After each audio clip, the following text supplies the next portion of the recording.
We're now going to talk about Italian Renaissance women artists, and these are women who are working in Italy in the 15th and particularly in the 16th century.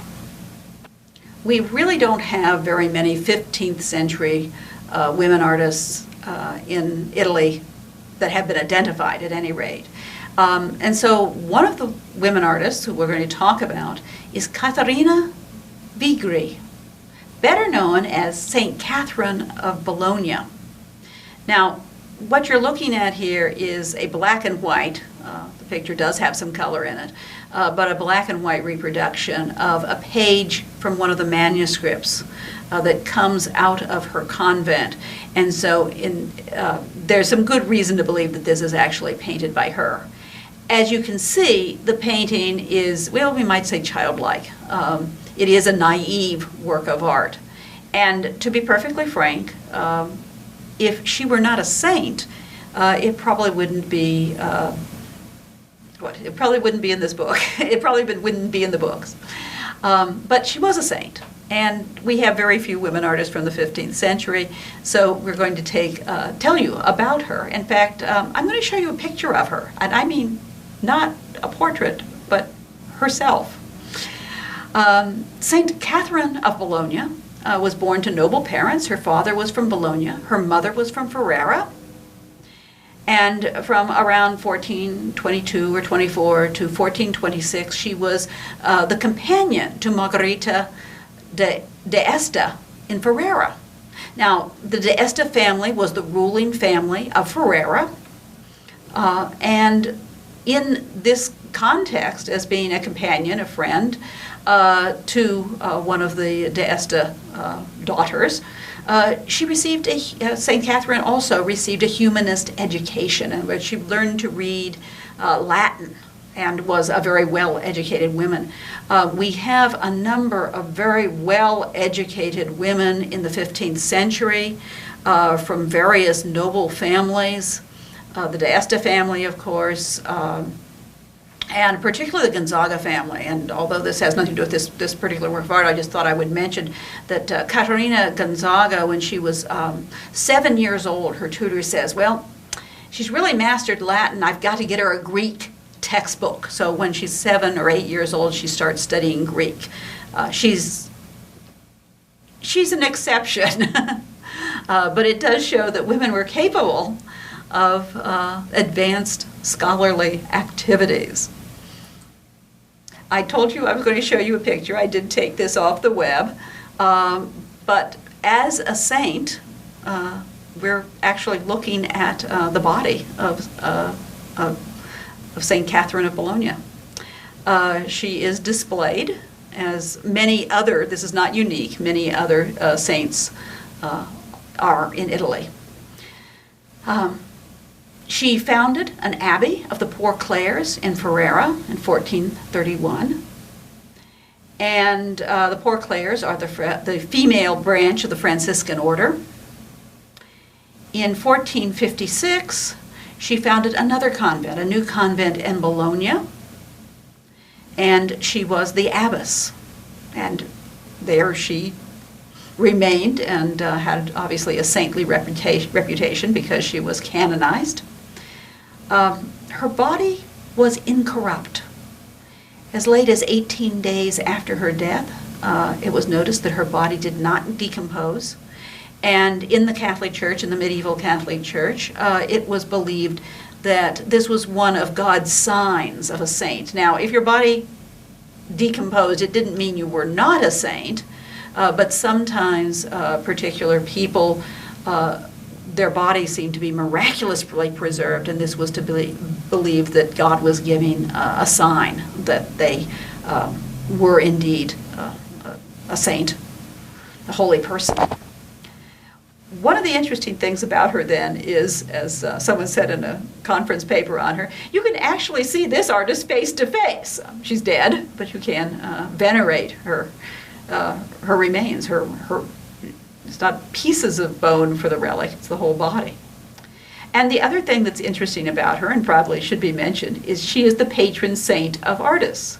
So a woman artist and saint is the patron saint of artists. Now, when I went on the World Wide Web and looked for images that were attributed to CataIina, I found this. And I didn't find anything that told me why they were attributing it to her. But I also found in some books, every once in a while I'd find a book that has a picture that says, oh, this is CataIina of Bologna's painting. We have to be careful about that because we don't really have something that is signed by her, that's actually documented. And sometimes it seems like works of art from about that period that they don't have attributed to anybody. They say, oh, it must be St. Catherine, because they want to have a picture by the saint. So I'm not going to go out on a limb and say this is by CataIina Vigri. I'm going to say that it has been so attributed. Whether that's true or not, I don't know. What probably is hers is her breviary, which has illustrations. It's from her convent. It was her breviary. Presumably, this is where we would possibly find her actual work of art. CataIina Vigri, St. Catherine of Bologna, drew in her breviary little images of, for example, the head of Christ. Now, when we look at these and compare them to 15th century painting by trained artists, we would say they're very naive, they're untrained. Well, she wasn't apprenticed as an artist. She was not trained as an artist. And we have to take them within the context of what they are. They are for her own personal devotional use. And so in a very simplified manner, they express her mystical visions in which she sees Christ. She communicates with Christ. And so we have this little head of Christ. And here we have a letter K in which she's placed a head of Christ. And then you can see right over here in the margins, this very simple figure of the Christ child with an orange halo, and the body is wrapped in swaddling clothes. So it's just kind of a cocoon-like shape, very simplified. Well, this refers to a vision that Catherine had. She saw Mary, and Mary placed the infant Christ child in St. CataIina's arms. This is something you often find in devotional literature, such as the Meditations on the Life of Christ, in which the person writing the meditations tells you to walk with Mary, to walk with Christ, to help out, help Mary carry the firewood, and just to be there. And I remember in the Meditations of the Life of Christ, which is a 14th century devotional text, it says that you may pick up the Christ child and hold him and kiss him, and you may freely do this because Christ came to save you from your sins. So CataIina is having this as a vision, which maybe us more ordinary mortals have to imagine. They don't use that word imagine, but it's as though that we would like to have the vision of the saint. Instead, we have paintings, or we have text, and we have our imagination, and we try to in some way have an experience that's similar to the saint who actually experiences these things. So we have these little drawings. They are not realistic Renaissance drawings. They are the record of a personal devotion and a visionary experience. Now I'm going to go to the 16th century, and I want to talk to you about a female sculptor named Ponencia di Rozzi. She's from Bologna, and Bologna seems to be a very unusual city in Italy. It is a university city, and it has been suggested that because it's a university, although this is not true of other universities, but it has been suggested that they have a little bit more liberal attitude toward women given the context of their time. So we know several women artists from Bologna. Ponencia is the first one. Later in the 16th century, Lavinia Fontana, and in the 17th century, Elisabetta Sarini. Women There were very, very few, but on very rare occasions, women were allowed in the university, and rarely, but it happened. They actually had some women lecturing in the university, which I think is almost unheard of, the almost being Bologna. This relief is from the Church of San Patronia in Bologna. In that church, there's some very famous works of art. Michelangelo, the young Michelangelo, worked there. Before then, Jacopo della Quercia created some reliefs that go around the doorway to San Petronio, and that was in the 15th century. So now we're a little later than that. So she would have seen at least some early Michelangelo works. And you'll notice that the figures seem to be quite robust and muscular, so that's possibly an influence. Now, Vasari. I haven't mentioned Vasari. Many of you know who he was. Vasari, that's V-A-S-A-R-I. Vasari was a painter of the 16th century. He was also an architect of the 16th century. And he's perhaps best known as the writer of a book of the lives of the most eminent painters, sculptors, and architects, which is usually abbreviated as Vasari's Lives of the Artists, or Vasari's Lives. Because of this book, which talks about art from the late 13th century to the middle of the 16th century when he's writing, he's often called the first art historian, although there was no profession of art history. But we often cite Vasari because Vasari gives us a lot of good information about artists. Some of it may not be true. You have to sort of weigh in on how he got his information, and he sometimes tells us. And in this case, Vasari was actually in Bologna at the time of of Propezia's death, and he records the laments and reminiscences of the townspeople. Vasari says that she was the first woman sculptor, but he goes quite far in assuring us that she was truly feminine. She was skilled not only in household manners, but in infinite fields of knowledge, so that not only women, but men too were envious. She was beautiful and played and sang better than any other woman in the city at the time. How much of that is true? Who knows? It could be just simply exaggeration, and wants to make sure that you know that even though she's an artist, she still is very feminine. She was a daughter of a notary. Her drawing teacher was Mark Antonio Raimondi. That's R-A-I-M-O-N-D-I. Raimondi is probably the most famous Renaissance printmaker from Italy, obviously Dürer and Schongauer from Germany. But he was a 16th century printmaker. He designed his own engravings, and he also did a very good business in copying drawings that of other people's artwork, and sometimes drawings that were supplied to him by other artists to create. So that's where she got her drawing training, so which is no meager place. She was also known for something a little unusual, carving fruit pits. She did very tiny, I don't know how well you can see these. Can you focus in so that they can see the little faces on the pit? She did very delicate carvings on tiny surfaces of apricot, peach, and cherry pits. And 11 of these peach stones were carved and set in what you see here, the silver double-headed eagle, 12 apostles on one side, virgin saints on another. And then I have a detail of another work where it's become part of some kind of jewelry or gem. I guess that's very interesting. It wasn't appropriate for women to do small detailed work, but at any rate, she did.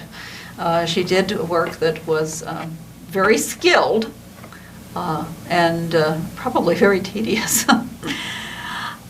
In 1520, she entered into professional competitions. She was commissioned to decorate the canopy of the high altar of Santa Maria del Baracano, in which the decorations include entwined birds' heads, fruit, foliages, and sphinxes. She was commissioned to carve part of the west portal of San Petronio. The painting records, we have the record of her payment. And so they're not certain exactly which sections she created, but the payment records name 3 sibyls, 2 angels, and 2 pictures that she created between June 1st of 1525 and August the 4th of 1526. They believe that the 2 pictures are probably marble reliefs of Solomon and Sheba, and I don't have a picture of that, I've never seen one. And this one, Joseph escaping Potiphar's wife. Now, what can we say about her style here? We can really see her as a sculptor rather than a carver of peach pits. We can say that there's certainly classical influence in the figures. We see a knowledge of anatomy, draperies clinging to anatomy, an interest in the nude or here semi-nude figure, and also some action. I mean, it's a very active scene. If you know the story from the Bible, Joseph was sold into Egypt by his very jealous brothers, and he goes to work for a man named Potiphar. And Potiphar's wife takes a liking, a sexual liking, to Joseph and tries to tempt him and tells him that he must go to bed with her, or she'll tell her husband that he's tried to had sex with her. Well, Joseph resists temptation. As you see, he's fleeing. And in the Bible, it says that Potiphar's wife grabs his cloak. You can see her hand is very solidly on that cloak. And then she later displays the cloak to Potiphar and claims that Joseph tried to rape me.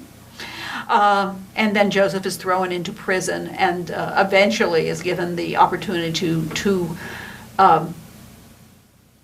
interpret the dreams of the Pharaoh, and for there he rises to be no longer a slave or a prisoner, but the most prominent man in Egypt, save only the Pharaoh himself.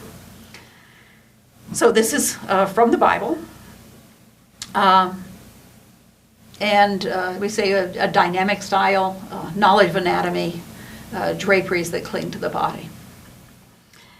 Vasari tells us some things about her personal life. Once again, we don't always know how much Vasari is accurate. He may just be repeating stories or rumors that somebody told him. Well, that's what he's doing. Are there stories that were told to him true or not? But it said that Propecia was in love with a nobleman, and they actually give his name, Anton J. Malvasio. There is some evidence that there was a connection because there's a lawsuit that cites her as his mistress. And this nobleman deigned to marry, he would not marry her because he disdained to own as his wife someone who bore a less ancient name, but he was perfectly happy to have her be his mistress. She was maligned by a jealous painter, Amico Aspertino, who ruined her reputation, and according to Vasari, she began to experiment with copper engraving. So she may have been a printmaker as well. But we have no examples of prints that are attributed to her. That would make some sense, too. She was trained by Marcantonio Raimondi that she would possibly go into printmaking. But once again, we have no examples of that. In her 30th year, terminally ill, she was nursed, and then after she died, she was buried at the Spedale della Morte, the hospital of the dead. Now, that's sort of a striking thing to say because the sick were usually nursed at home. Hospitals were generally for people who had no one to take care of them. They had no family, or their servants, they didn't have enough money to pay for servants to take care of them, or maybe they were travelers who were away from their family. So it's very unusual that she'd be in Bologna and in a hospital. So one of the questions is, was she poverty-stricken? Was she without friends or family to help her? Why was she in the hospital? Or was this hospital particularly different than other hospitals, and that it was appropriate for her to be cared there? I don't know. She actually did receive a very important commission a little too late after she was dead. The newly elected Medici Pope, Clement VII, had sent emissaries to her to request her services as an artist, but she had already died. And as late as the 19th century, the sculptor Canova said that her death was one of Italy's greatest losses.